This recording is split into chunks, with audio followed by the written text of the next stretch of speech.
Néré, un mot qui résonne comme une promesse. La promesse de raconter la beauté de nos destinations.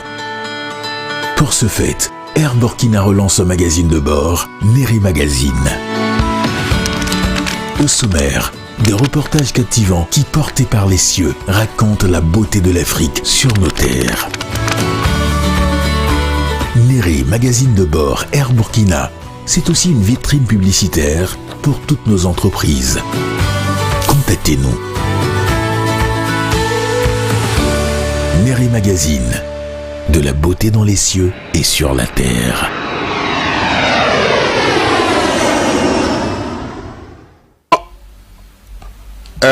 El Haj Amadou Adital Dine kuntigi badidu Nyoro konna na Tijaniya o bolo fara min be nyono ulu ka kalifa de do aminena an be dugawu kɛ ka fara silamɛ diinɛ mɔgɔ bɛɛ lajɛlen ka dugawu kan an miirina ba a la a bɛ yɔrɔ yɔrɔ nin waati na an be dugawu kɛ a ka se k'a yɛrɛ sɔrɔ min ye Cɔrɔnɔ Amadu Aditali ye maa minnu ni a bɛ u bolo an b'a yirula k'a fɔ silamɛ do laadiri do baarakɛla do faso kanuna do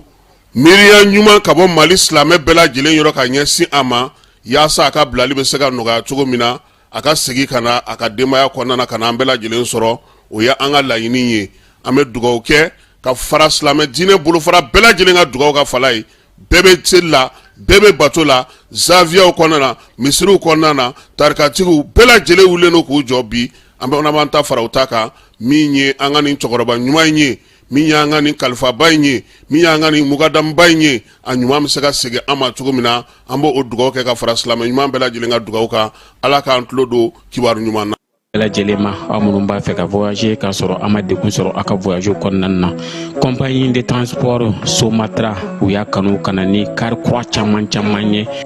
car minnu dilanna norme kɔnɔna na aw ka lafiya kama a suspension wo a climatisation a siège wo n'i ye car jɔlen ye foyi tɛ jigin kɔnɔ i bɛ se ka don a kɔnɔna na cogo min na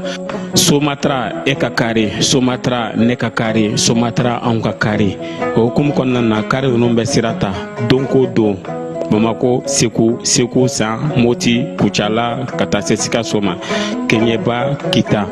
u ma ɲina Yoro di Sahel maaw kɔ ka taa se Kolokani Jijeni fo ka taa se Bɛnma ma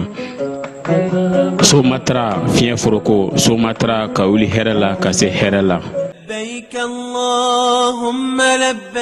Agence Dunia Travers Service ako abibu nyamasegi foli kɛ ka ɲɛsin a ka sango hiji denw ma aw minnu ye danaya ta ka da kan aw ka hiji labɛn ni a kɛcogo ɲuman na n'an taara hɛrɛ la ka segin hɛrɛ la dumuniw ka ɲi bɛrɛbɛrɛli ka ɲi n'an mago bɛ diɲɛ fɛn fɛn na u b'a bɛɛ lajɛlen k'a ɲɛ donc an b'u fo k'u barikada directeur min tun b'an nɔfɛ n'o ye Amadu Mayiga ye a jɔra a jɔyɔrɔ la ɲɛmɔgɔya ko fɛn fɛn a jɔra a jɔyɔrɔ la ka nisɔndiya mɔgɔw la ka mɔgɔw bɛrɛbɛrɛ ka ko to mɔgɔw t'a la mɔgɔw tɛ min dɔn ka ɲɛ yira mɔgɔw la an y'o baara de sɔrɔ duniya la kumu kelen kɔnɔ a ko ka aw bɛɛ lajɛlen laduniya silamɛ minnu bɛ Mali kɔnɔ ani minnu sigiyɔrɔ bɛnnen don diɲɛ jamana wɛrɛw ma k'a fɔ san wɛrɛ o hiji ni o umura o baaraw labɛnw daminɛna ka ban o tumana aw minnu b'a fɛ ka hiji kɛ damu lakana ni basigi kɔnɔ Agence Dunia a kɛmɛ ko fɛɛrɛ bɛɛ lajɛlen tigɛ ka hiji kɛcogo ɲuman kalanw bɛɛ lajɛlen labɛn ka bila aw ɲɛ min y'i k'a dɔn siyɔrɔ ni damu ye ka surunya aw ka bato kɛ yɔrɔw la dumuni lak'i ka sanuma o bɛ tobi ka bila aw ka bolo ka saga n'a ka waati bɛɛ lajɛlen la dɔgɔtɔrɔ jolenw olu bɛ aw nɔfɛ hiji kɛ yɔrɔ ani bato kɛ yɔrɔ wɛrɛw bɛɛ lajɛlen la yɔrɔ bɛɛ ani waati bɛɛ baw bolo kuma dɔ o ka wusa ne de sen ka di ye Agence Dunia Travel Service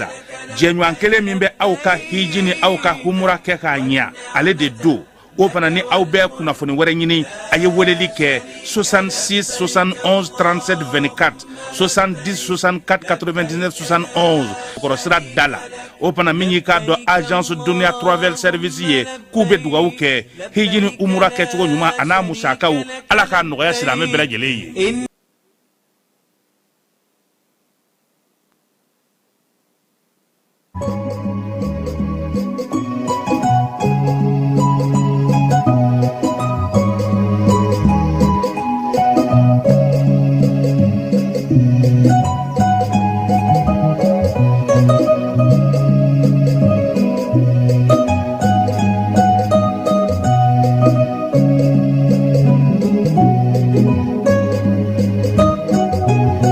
lamɛnbaaw ani an filɛbaaw aw bɛɛ lajɛlen aw ni ɲankuma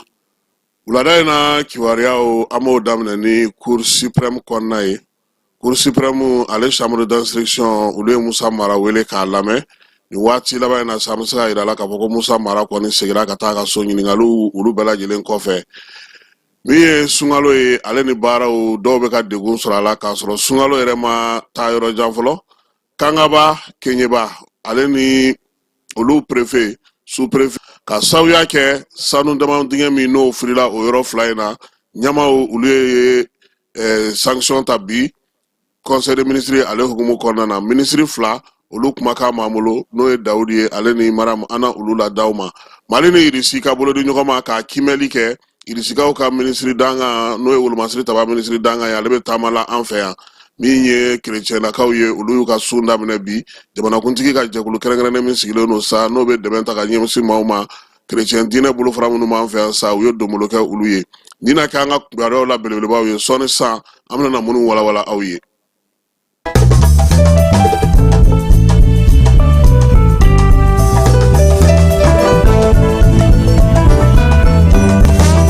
Fɛ a bɔlen tribunal kɔnɔna kɔni a lafɛnbaaw na a lafasaba dɔw tun bɛ yen olu ye a kɔni fo k'a waleɲuman dɔn a yɛrɛ ka sɔrɔ ka don a ka mobili kɔnɔ ka taga a ka so Musa Mara an b'a yira la sa k'a fɔ premier ministre kɔrɔ don kuma min bɛ sen na o ye k'a fɔ kiiri tigilamaw olu kɔni tun ye weleli kɛ welelemada kɛ ka ɲɛsin maaw ma seereya ko la seereya min wari min tununa ni halisa a ma se ka dɔn k'a fɔ maa min y'a ta a taara cogo di nka musaka kɔni bɔra jamana ale tɔgɔ la sɔgɔmada in na Musa Mara ka ɲininkaliw kɔfɛ a segira ka taa ka so ni ala sɔnna a ma kiiri tigilamaw olu ka baara tɔ an na olu ɲini k'olu ɲɛdɔn ka se ka ɲɛfɔli ka aw ye a ko tɔ bɛɛ lajɛlen na Mara ale ka lamɛnli o kɔfɛ waleya cɛjugu min kun kɛra an ka jamana kɔnɔna na ni sanu damandingɛ dɔw kun firila o hukumu kɔnɔna na sa kogoyokaw fɛ yen danga ni o bɛ Kangaba mara la janvier kalo tile 29 sanu damandingɛ dɔ kun firila yen maa caman kun fatura o senfɛ o fana kɔfɛ sa Bilali Kotokaw fɛ yen n'o ye Dawudu ye ale ye min fɔ o la bi premier ministre ka dagayɔrɔ la ka kɛɲɛ ni kunnafonidilaw n'o ale ye ɲɔgɔn sɔrɔ ye an ka ministre Dawudu lamɛn. Bi conseil des ministres la n'o bi mercredi conseil des ministres ye jamana